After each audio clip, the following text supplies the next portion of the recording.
नमस्कार, मैं हूं संजय शर्मा। आप देख रहे हैं 4PM न्यूज नेटवर्क।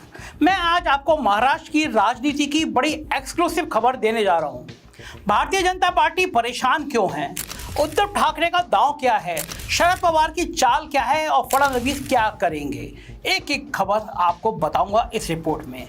चुनाव आयोग ने महाराष्ट्र की तारीख घोषित करी और सब पॉलिटिकल पार्टियां एक्टिव हो गई। पूरे महाराष्ट्र में एक ही दिन में वोट डाले जाएंगे।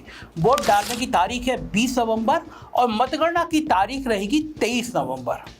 मतलब आज से एक महीने से भी कम समय में यह साफ हो जाएगा कि महाराष्ट्र की जनता एक बार फिर मोदी के नाम पर भाजपा को वोट करेगी या फिर पिछले 5 साल के सियासी भूचालों को याद रखेगी और इंडिया अलायंस के महाअघाड़ी गठबंधन को बहुत भारी सीटों से जिताएंगे ताकि भाजपा फिर से सरकार गिराकर अपनी सरकार ना बना सके। कुछ ऐसा करेंगे। वैसे तो हर चुनाव जरूरी होता है, लेकिन देश भर में होने वाले लोकसभा चुनाव के बाद 2 ऐसे चुनाव हैं जहां पर सबकी नजर रहती है। एक दिल्ली में होने वाले विधानसभा चुनाव और दूसरे महाराष्ट्र में, क्योंकि महाराष्ट्र के अंदर है मुंबई शहर, जहां एक तरफ दिल्ली देश की राजधानी है, वहीं मुंबई बिजनेस और एंटरटेनमेंट की राजधानी है और आने वाले कुछ महीनों में दोनों जगह चुनाव होने हैं। अब चूंकि महाराष्ट्र चुनाव की तारीख की घोषणा हो चुकी है, तो आज महाराष्ट्र की राजनीति को समझ लेते हैं, देखते हैं कौन कितने पानी में है। पहले कुछ यादें ताज़ा कर लेते हैं, क्योंकि पिछले 5 सालों में महाराष्ट्र में बहुत कुछ हुआ है। कई रिश्ते टूटे हैं, दिल टूटा है और कई गठबंधन बने हैं। आपको याद दिला दूं कि 2014 से 2019 तक महाराष्ट्र में भारतीय जनता पार्टी की सरकार थी। 288 के सदन में भारतीय जनता पार्टी के पास खुद की ही 122 सीटें थी और साथ में थी भाजपा की सबसे पुरानी साथी शिवसेना 63 सीटों के साथ। इसलिए आराम से बहुमत की सरकार 5 साल तक चलती रही और फिर इसी तरह मिलजुल कर भाजपा और शिवसेना ने 2019 का चुनाव भी जीता।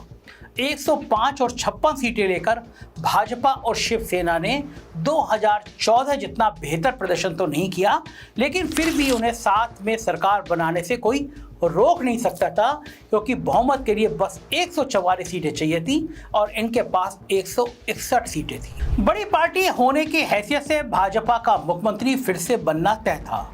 शिवसेना के नेताओं को हमेशा की तरह ठीक ठाक मंत्रालय भी मिलते, लेकिन फिर जो हुआ वो भाजपा सोच भी नहीं सकती थी।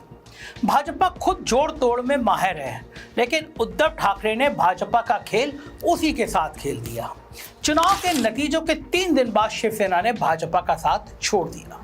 शिवसेना के नेताओं के मुताबिक वो भाजपा के जूनियर पार्टनर बने नहीं रहना चाहते थे, ताकि बाला साहब ठाकरे तो हमेशा किंग मेकर की भूमिका में रहे, लेकिन उद्धव ठाकरे अपने और अपने बेटे के लिए एक मजबूत राजनीतिक भविष्य चाहते थे। कांग्रेस और शरद पवार की नेशनल कांग्रेस पार्टी के साथ मिलकर उद्धव ठाकरे ने महाराष्ट्र विकास अघाड़ी गठबंधन की सरकार बनाई और खुद मुख्यमंत्री की कुर्सी संभाली। भाजपा के साथ ये कभी भी संभव नहीं हो पाता कि उद्धव ठाकरे इतनी आसानी से मुख्यमंत्री बन जाते।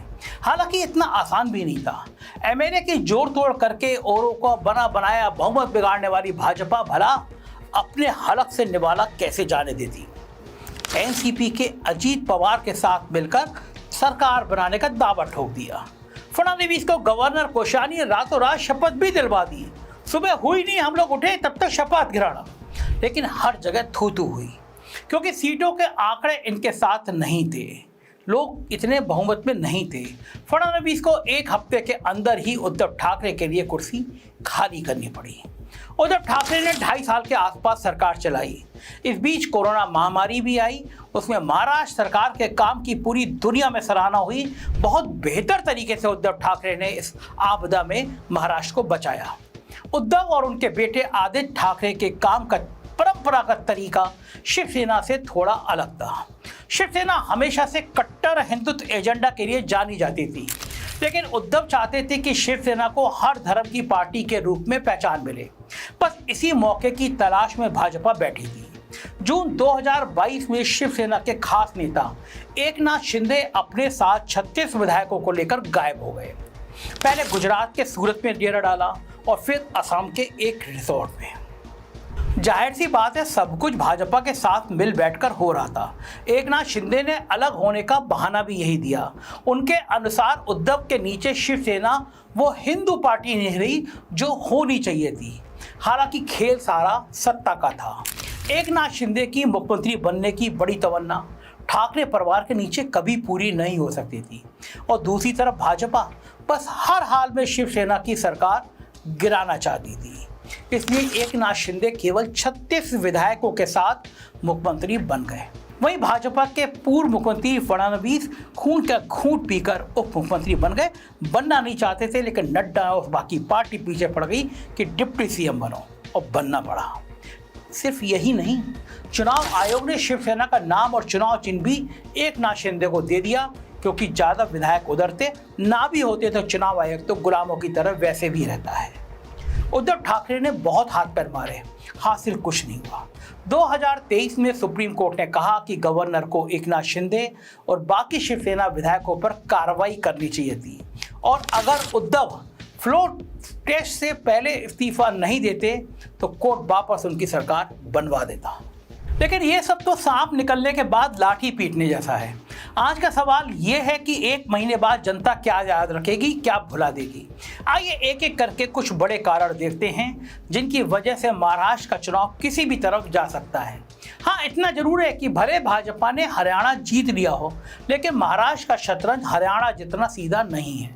महाराष्ट्र चुनाव का हमेशा से सबसे बड़ा फैक्टर रहा है मराठी अस्मिता, यानी मराठी होने का गौरव।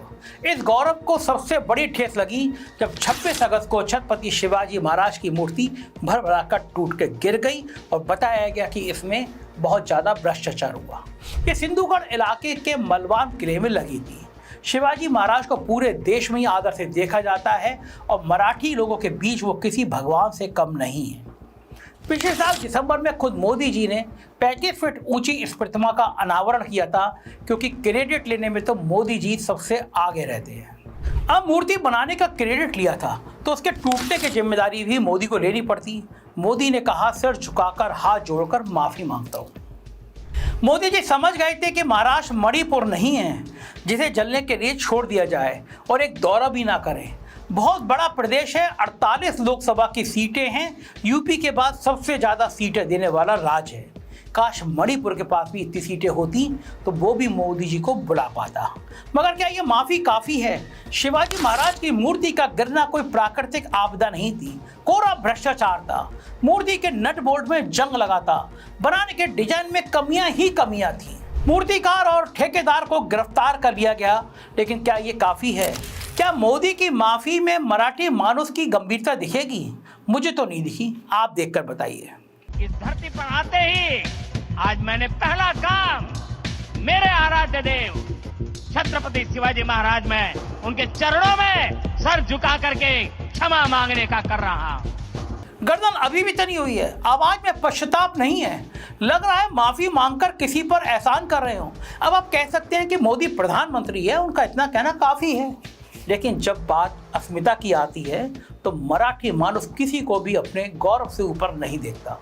अब ये विपक्ष पर निर्भर करता है कि वो इस मुद्दे के साथ जनता से संवाद करेंगे या नहीं करेंगे। अब आते हैं दूसरे सबसे बड़े कारण पर, वो है कि कौन किसके साथ गठबंधन में है। शिवसेना की हम बात कर ही चुके हैं। एकनाथ शिंदे ने बहुत कोशिश की, ये दिखाना चाहा कि बाला साहब की विरासत के असली हकदार वो हैं, मगर जनता ने तो बाला साहब के भतीजे राज ठाकरे को ही उनकी विरासत का हकदार नहीं माना। 2006 से आज 18 साल हो गए, राज ठाकरे अब भी हाशिए पर ही बैठे हैं। तो फिर एकनाथ शिंदे को असली शिवसेना और बाला साहेब का उत्तराधिकारी जनता कभी नहीं मानेगी। लोकसभा के चुनाव में उद्धव ठाकरे की शिवसेना को 9 सीटें मिली, वहीं एकनाथ की शिवसेना को 7 सीटें। लेकिन ये जितनी कांटे की टक्कर लग रही है उतनी थी नहीं।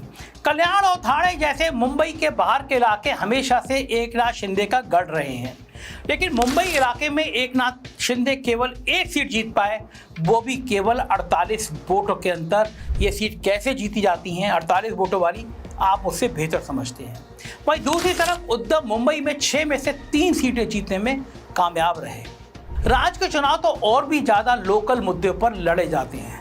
यहाँ ये सवाल और भी बड़ा होगा कि क्या एकनाथ शिंदे ने धोखा दिया या उन्होंने शिवसेना को आजाद कराया, जैसा वो दावा करते हैं। मुद्दे की बात यह है कि यह मुद्दा अभी भी गर्म है। एकनाथ शिंदे को अगर जनता ने नकार दिया तो भाजपा की सीधे सीधे हार तय है, क्योंकि भाजपा के दूसरे साथी को जनता बिल्कुल ही नकार चुकी है, जिसका नाम है अजीत पवार।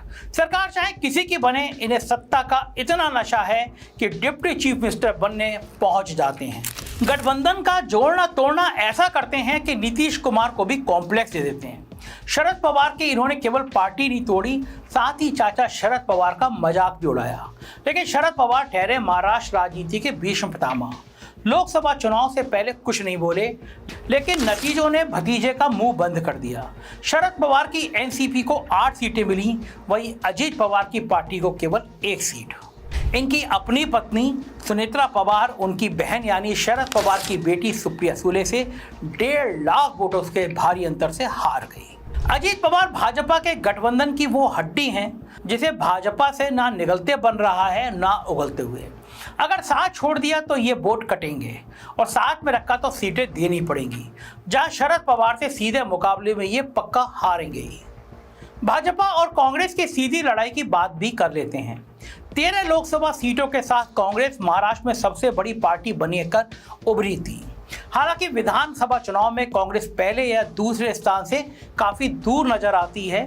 2019 में जहां भाजपा ने 105 सीटें जीती, कांग्रेस को 44 सीटों के साथ चौथे नंबर पर संतोष करना पड़ा। हरियाणा में हार के बाद कांग्रेस की बार्गेनिंग की ताकत भी घटी है। देखने की बात यह होगी कि शरद पवार और उद्धव ठाकरे कांग्रेस को कितनी सीटें लड़ने के लिए देते हैं। कांग्रेस के अंदर ये मंथन का विषय रहेगा कि क्या वो शिवसेना और शरद पवार की जूनियर पार्टी बनना पसंद करेगी। समाजवादी पार्टी के मुखिया अखिलेश यादव ने भी अपना दावा ठोक दिया है। वो 8 से 10 सीटें चाहते हैं, जिसमें सौरभ भास्कर के पति फहद भी चुनाव लड़ने के मूड में हैं। या फिर कांग्रेस कोई पैतरा लगाकर कम से कम बराबरी का सौदा अपने लिए निकालेगी, ये भी लोग सोच रहे हैं। साथ ही कांग्रेस को महाराष्ट्र में एक लोकल चेहरे की जरूरत है। भाजपा में वो चेहरा फडणवीस हैं, शिवसेना में उद्धव ठाकरे और एनसीपी के लिए शरद पवार परिवार। वहीं कांग्रेस ने अपने बूढ़े, हारे और थके हुए अशोक गहलोत को महाराष्ट्र चुनाव का ऑब्जर्वर बनाया है। यही गहलोत जी हरियाणा के ऑब्जर्वर भी थे और पहले खुद राजस्थान चुनाव हार गए थे। अगर कांग्रेस के अपने टोपी से कोई नया कबूतर नहीं निकाला और इस तरह दांव चलती रही तो महाराष्ट्र में उसके लिए सरकार बनाना तो दूर, वजूद की लड़ाई लड़ने की नौबत आ जाएगी। बहुत मेहनत करनी पड़ेगी महाराष्ट्र में कांग्रेस को। राहुल गांधी को जरूरत है कि वो हर राज्य में एक नए चेहरे को तलाश करें, ऊर्जा से भरे हुए चेहरे को तलाश करें, उन्हें मौका दें। लोकसभा चुनावों में भी संविधान को खतरे वाली बात ने कांग्रेस को भाजपा के ऊपर महाराष्ट्र में बढ़त दिला दी थी। लेकिन आने वाला चुनाव लोकल चेहरे और लोकल मुद्दों पर लड़ा जाएगा। और ऐसा नहीं है कि लोकल मुद्दे नहीं हैं। शिवाजी महाराज के बाद सबसे बड़ा मुद्दा है रोजगार का। पिछले कई सालों से एक मुद्दा बार बार उठ रहा है। सारे नए उद्योग धंधे महाराष्ट्र को छोड़कर गुजरात जा रहे हैं। 2022 में वेदांता और फॉक्सवैगन मिलकर महाराष्ट्र में सेमीकंडक्टर की फैक्ट्री लगाने वाले थे। सब कुछ फाइनल था, लेकिन अचानक उन्हें गुजरात सरकार से करार कर लिया। $20 बिलियन का यह प्रोजेक्ट महाराष्ट्र के हाथ से निकलकर गुजरात पहुंच गया। यह अचानक हुआ या इसके पीछे मोदी और शाह की राजनीति थी, ये शोध का विषय है। क्योंकि इसके कुछ महीने पहले ही महाराष्ट्र के गवर्नर कोश्यारी ने बयान दिया था। उनका कहना था कि मुंबई के उद्योग में बड़ा योगदान गुजराती, राजस्थानी और मारवाड़ियों का है। अगर वो चले जाएं तो मुंबई वित्तीय राजधानी नहीं रहेगी। प्लानिंग के तहत दिया गया बयान था। महाराष्ट्र की भाजपा सरकार ने इस बयान से किनारा करने की पूरी कोशिश करी, कामयाब नहीं हुए। ये बयान महाराष्ट्री मानुष के दिल पर लगा। लेकिन सब जानते हैं कि हमारे देश में गवर्नर सीधे सीधे केंद्र सरकार का प्रतिनिधि होता है। ना तो मोदी जी ने खुद बयान का खंडन किया और ना अपने गवर्नर पर कोई कार्रवाई की। वेदांता का सेमीकंडक्टर प्रोजेक्ट शिफ्ट होना कोई अपवाद नहीं था। कुछ हफ्ते बाद ही 30 अक्टूबर 2022 को मोदी जी ने टाटा एयरबस एयरक्राफ्ट बनाने की आधारशिला गुजरात में रख दी। 22,000 करोड़ का यह प्रोजेक्ट पहले नागपुर में लगना था। उसके बाद सेफ्रॉन नाम की फ्रेंच कंपनी ने भी नागपुर से अपना प्रोजेक्ट हटा लिया।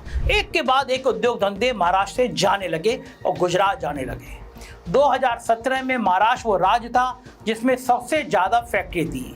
इसी साल गुजरात आगे निकल गया और उसने महाराष्ट्र से 193 फैक्ट्रियां ज़्यादा हासिल कर ली।